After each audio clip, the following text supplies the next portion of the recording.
Among your achievements is really shining a light as far as what you witnessed firsthand during your time as a surgeon during the war in the Democratic Republic of Congo. Tell us about what you witnessed. Yeah, thank you for inviting me. And I want just to say that working for 40 years with women as obstetrician and surgeon, and now an activist against the sexual violence in conflict, I just feel that it was really very, very important to pay tribute to women who shaped my life, and really, if what I'm today, I think that women play a big role in my life. So to write this little book for me, it was really to tribute what they did for me. And of course, you've heard countless stories from women. Is there one in particular that really sticks with you? Yeah, you know, when I'm treated women after rape, and it's not only rape, but is rape with extreme violence. Most of the time I have impression that they will never stand up and they will never really get a normal life. But what really touched me is to see how women are able to stand up, and not only to stand up for them, but to stand up for others. And especially one, Bernadette, when she came at the hospital, she was completely destroyed. And really, all the staff was so traumatized to see what happened to her. But after to treat her medically and psychologically, and she decided to be a nurse.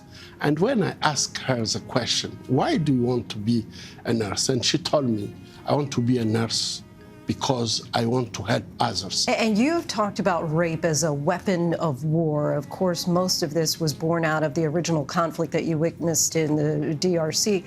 But now we see it happening, these stories, these allegations of rape playing out rampantly in Ukraine and the war there. How do you tackle such a wide-ranging problem? Yeah, I think rape as a weapon of war is happening everywhere in the world. Where there is war, women and girls are suffering, and most of the time rape is used in many conflicts, but it's a taboo. People are not talking about it, and what is happening in Ukraine is not unique. It's happening in Congo, in Yemen and Tigray and so on. But I think that we need to be aware about this situation and just know that when a conflict army appear, we have to be ready to protect women and girls. And I think that the way that the international community acts when it happened in Ukraine, this is the way that it should be done everywhere in the world when there is a conflict, to protect women and girls, because we know that they are paying a lot when there is an army conflict. A lot of people are going to look at the topic and say, oh, this is for women. But you've also talked about the pivotal role that men obviously play in ending sexual violence. What do you hope that men take away from your book?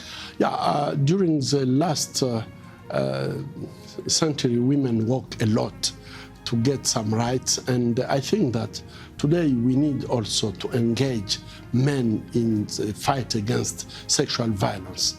And for me, the things that we need really to do is to work on the equality between women and men.